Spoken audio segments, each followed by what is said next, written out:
আজ হলো বাঙালিদের পিঠে খাওয়ার দিন, মানে পৌষ সংক্রান্তি কিংবা মকর সংক্রান্তি হিসাবে আমরা চিনে থাকি সাধারণত।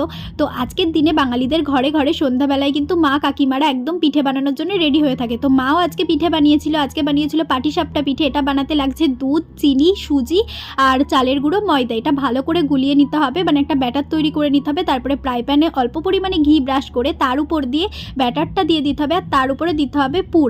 আর আমরা এখানে ইউজ করেছিলাম সন্দেশ, মানে মাখা সন্দেশ কিংবা কাঁচা গোল্লা কিংবা কাঁচা মিষ্টি, যে নামেই চিনে থাকো না কেন।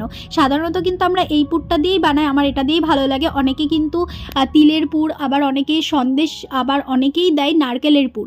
তো নারকেলের পুর দিয়েও ভালোই লাগে, তবে আমার বেশি ভালো লাগে কাঁচা মিষ্টির পুর দিয়ে। আর আমি কিন্তু পিঠে খেতে ভালোবাসি যেদিন বানানো হয় তার পরের দিন। এরকম কে কে ভালোবাসো অবশ্যই আমাকে কমেন্ট করে জানিও। আর পৌষ পার্বণের দিন কাদের বাড়িতে কি পিঠে বানানো হলো সেটাও কিন্তু জানাতে ভুলো না। আর যাদের বাড়িতে পিঠে বানানো হয়নি, আমার ভিডিওটা দেখে একদম লোভ দিতে ভুলো না। তো চলো আজকের মতন বাই।